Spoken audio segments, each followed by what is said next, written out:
रहते हैं आप लोग, हसीन मासूका। अरे भाई मासूका होगी तो हसीन होगी ही, कौन सी बड़ी बात है। ट्रिक पढ़े कि नहीं आप लोग? अच्छा नहीं, बीपीएससी वाले लोग ट्रिक पर थोड़ा कम ध्यान देते हैं ना, आप लोग ट्रिक कम पढ़ते हैं, लेकिन जानते तो जरूर होंगे कि ये ट्रिक क्या है। नहीं जानते हैं? क्या जानते हैं? हाँ, ह से हर्यक वंश, स से शिशुनाग वंश, न से नंद वंश, म से मौर्य वंश, स से शुंग वंश, क से कन्नौ। तो हसीन मासूका, ऐसे बहुत सारे ट्रिक धरे पड़े हैं, पढ़िए आप लोग। लेकिन जो सब्जेक्टिव लिखने की कोशिश कर रहे हैं उनको इन सभी ट्रिक से क्या मतलब बनता है। आइए, ट्रिक धोखा होता है।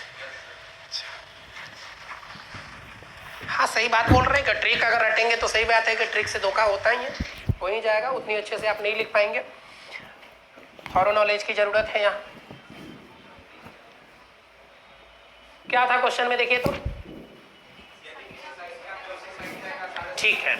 पहला लाइन कि यदि किसी संख्या में उसी संख्या का, सुनिए ध्यान से, यदि किसी संख्या में उसी संख्या का, तो इस क्वेश्चन को अगर बेसिक से बनाने की कोशिश करिए तो सबसे पहले क्या लिखेंगे कि माना कि वह संख्या बराबर x, let the number be x। तो वह संख्या अगर x है, वह संख्या अगर x है तो क्या बोला कि इस संख्या में, इसी संख्या का, let the number be x, let number is equal to x। तो क्या बोला कि इस संख्या में, अकॉर्डिंग टू क्वेश्चन, इस संख्या में, तो यह संख्या x है और इसी संख्या का, तो x का कितना प्रतिशत, 37 होल 1/2% जोड़ दी जाए। तो इसी संख्या में ना जोड़े हैं, इसी संख्या में इसी संख्या का 37 होल 1/2% जोड़ दिया गया, तो यह संख्या कितनी हो जाती है। जोड़ने के बाद जो वैल्यू आता है वह 2640 आता है, तो इज इक्वल टू 2640 होगा ऐसा। अब इसको सॉल्व करना है, और मैथमेटिक्स में इतना तो सॉल्व करने सबको आना चाहिए, बचपन से पढ़ते आए हैं, कम से कम एटलीस्ट 10th क्लास तक तो मैथमेटिक्स पढ़े ही होंगे। अगर 12 में मैथमेटिक्स नहीं रहा होगा तब तो 10th क्लास तक मैथमेटिक्स इतना तो जरूर पढ़े होंगे। 6 साल हो गया, ठीक है, इस बात से क्या फर्क पड़ता है कि 6 साल हो गया।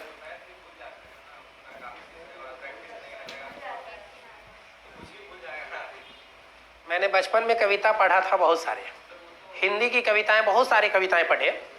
भले ही उस समय उसकी मीनिंग नहीं समझ में आती थी, उसकी फीलिंग नहीं समझ में आती थी, लेकिन वो कविताएं उस समय रट लिया करते थे। और जब आज उन्हीं कविताओं को फिर से पढ़ते हैं तब उसकी हर एक वर्ड की फीलिंग, हर एक वर्ड की मीनिंग, सब कुछ समझ में आता है। क्या बोले? ट्विंकल ट्विंकल लिटिल स्टार, इनको याद है?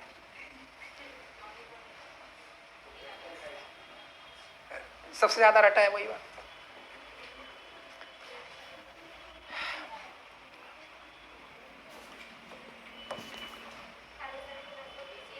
x प्लस एक्स का 37 होल 1/2%। अब इसको मल्टीप्लाई क्या करना पड़ता है, 37 को 2 से मल्टीप्लाई करेंगे, 37 दूना कितना होता है 37 इंटू 2 74, 74 में 1 ऐड करेंगे, तो x प्लस एक्स का 37 इंटू 2 74, 74 प्लस 1 कितना 75/2। अच्छा, मैं जिस दिन परसेंटेज स्टार्ट किया था उसी दिन आपको यह भी बताया था कि परसेंटेज हटाने के लिए 100 से, परसेंटेज हटाने के लिए, देखो हटाना मतलब भगाना, हटाना मतलब भगाना। अगर भगाना है तो 100 से भाग दे दीजिए, भगाना है तो 100 से भाग दे दीजिए, और अगर लाना है तो 100 से गुना कर दीजिए।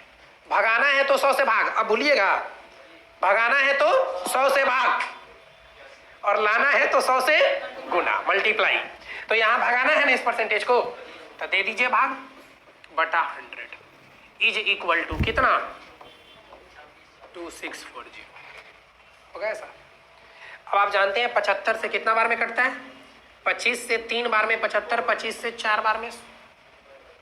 अब क्या बना, x प्लस 3x बाई 2 क्यों छोड़ देंगे, 4 गुने 2 8 ना होता है, तो 3x/4 नहीं, 3x/8 इज इक्वल टू कितना? 2640। बोलिए होगा ऐसा? लिखिए मत, पहले समझिए, लिखने का समय दूंगा। उससे भी ज़्यादा अगर आपको लगेगा कि नहीं बहुत लिखना पड़ गया तो आप स्क्रीनशॉट वगैरह ले सकते हैं, वीडियो देख के भी स्क्रीनशॉट ले सकते हैं। लेकिन क्या बोले? वीडियो नहीं मिलता है? अच्छा कुछ नहीं, आप हमसे मांग लीजिएगा, मैं दे दूंगा स्क्रीनशॉट, मेरे पास तो होता है ना।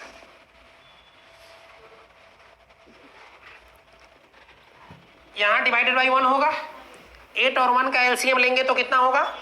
8। इस 1 से 8 को भाग देंगे तो 8 बचेगा, और इस 8 को x से गुना करेंगे तो कितना हो गया? 8x प्लस 3x, तो 8 और 3 11x बटा इज इक्वल टू कितना? 2640।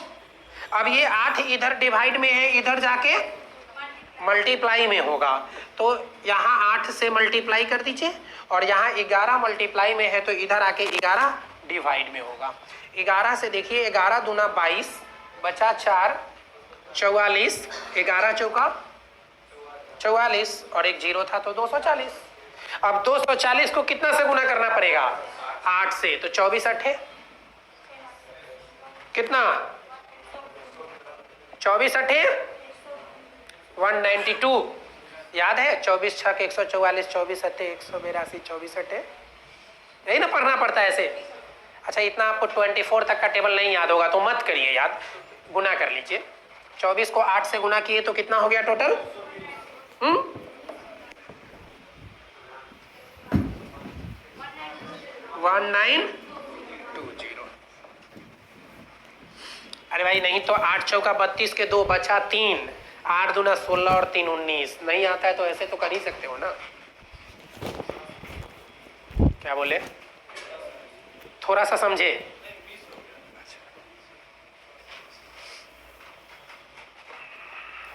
ये तो लेकिन बड़ी लंबी कहानी हो गई, बहुत लंबी कहानी हो गई। इतने लंबी कहानी शॉर्ट में चाहिए था। ये तो हम 10 नंबर के लिए पढ़ रहे हैं, वो उसके लिए पढ़ रहे हैं जो ऑब्जेक्टिव आता है। और ऑब्जेक्टिव के लिए हमको क्या करना चाहिए? नोट कर चुके हैं सभी लोग? कर लीजिए नोट।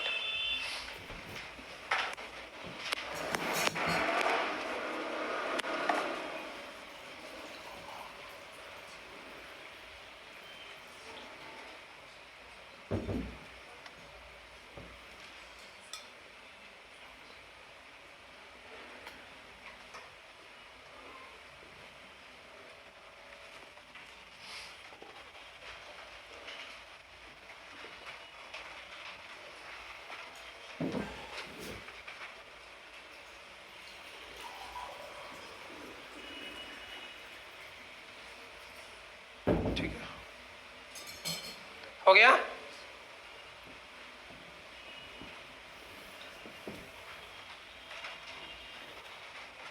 अब देखिए दूसरे तरीके का समझिए। कल के क्लास में मैंने आपको यह भी समझाया था कि 1 is equal to 100%, 1/2 is equal to 50%, 1/3 is equal to 33 whole 1/3%। इस तरह से आपको मैंने 1/8 भी बताया था। 1/8 इज इक्वल टू 12 होल 1/2% या 12.5%, ऐसा बताया था मैंने। और यदि 1/8 इज इक्वल टू 12.5% है तो हमको चाहिए कितना? 37.5%, या चाहिए कितना? 37 होल 1/2%, यही ना चाहिए। अच्छा एक बात आपको समझ में आ रही होगी कि 12.5 का कितना गुना है?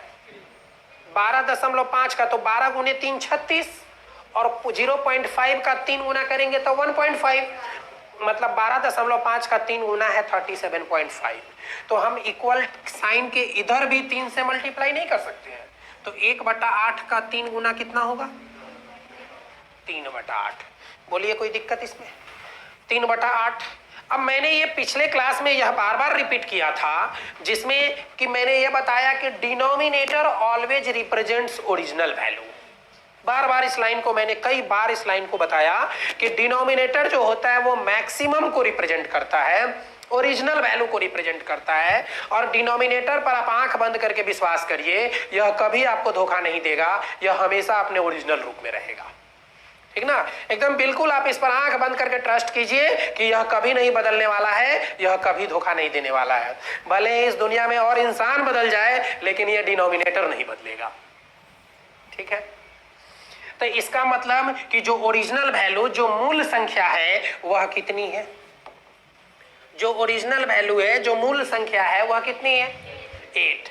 और बाकी का बोला इंक्रीज्ड बाई, बाकी का बोला इंक्रीज्ड बाई, या उतना जोड़ दिया जाता है, मतलब बढ़ने का सेंस रिप्रेजेंट हो रहा है। तो इंक्रीज किया कितना से?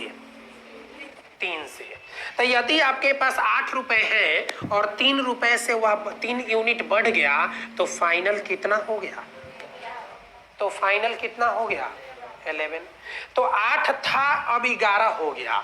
और क्वेश्चन में बोला है कि इसी 11 यूनिट की वैल्यू दी गई है। कितनी दी गई है? 2640।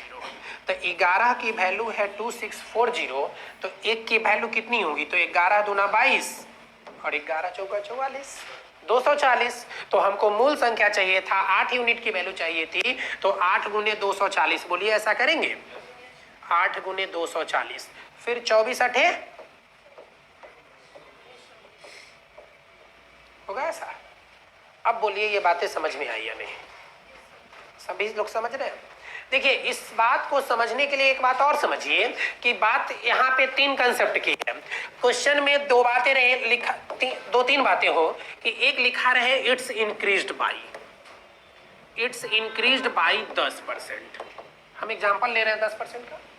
एक इसी में दूसरी बात कभी कभी आपको मिल जाएगा कि it's decreased by, it's decreased by 10%।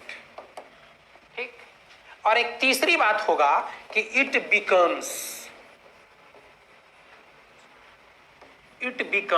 कितना? मान लीजिए कि 10% की ही बात कर रहा है। ठीक, तीनों में 10% ही लिया हूं क्योंकि आपको समझना आसान होगा। अच्छा, 10% की फ्रैक्शन कितनी होती है? 10% की फ्रैक्शन कितनी होती है? 1/10।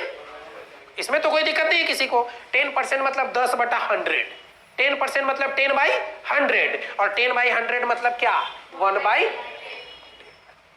इन डिक्रीज्ड बाई, तो यहां भी 1/10, इट बिकम्स 10%, तो यहां भी 1/10। बोलिए इस लाइन में कोई दिक्कत? अब मैंने क्या बोला, बार बार बोला कि जो डिनोमिनेटर है वो हमेशा ओरिजिनल वैल्यू रहेगा। डिनोमिनेटर हमेशा ओरिजिनल वैल्यू रहेगा, ये कभी नहीं बदलने वाला है। सबसे ज्यादा ट्रस्ट आप इसी डिनोमिनेटर पे कर सकते हैं। तो क्या करिएगा? ओरिजिनल।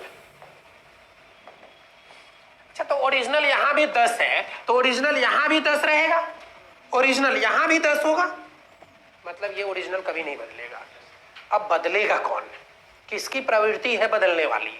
तो देखिए, यहां लिखा इंक्रीज्ड बाई, तो जो न्यूमरेटर होगा उतना से इंक्रीज कर जाएगा, जो न्यूमरेटर होगा उतना से इंक्रीज कर जाएगा। तो 10 ओरिजिनल था, 1 बढ़ गया, तो फाइनल कितना होगा? तो फाइनल कितना होगा? 11। इसी तरह से यहां बोला डिक्रीज्ड बाई, तो ये जो डिक्रीज करेगा वो सब किससे करेगा? 1 से। तो 10 में 1 डिक्रीज किया, तो फाइनल कितना हो गया? 9। इसी तरह से इट बिकम्स 10%। बिकम्स का मतलब क्या होता है हिंदी में? हो जाता है। तो यहां भी कौन चेंज होगा? न्यूमरेटर। कितना हो गया? 10 था, कितना हो गया? 1 हो गया। बढ़ने घटने की बात नहीं ना कर रहा है, कह रहा है कि हो जाता है। तो कितना हो गया? 1 हो गया। तो 10 ओरिजिनल था, 1 हो गया। ये अगर आप 3 बातों को अच्छे से समझ गए हैं तो आपको मतलब इस तरह के इंक्रीज डिक्रीज वाले क्वेश्चन में कभी भी दिक्कत नहीं होगी। चलिए नोट कर लीजिए इसको, पीछे कर दे, पहले इसको नोट कर लीजिए ना, फिर मैं ला देता हूं।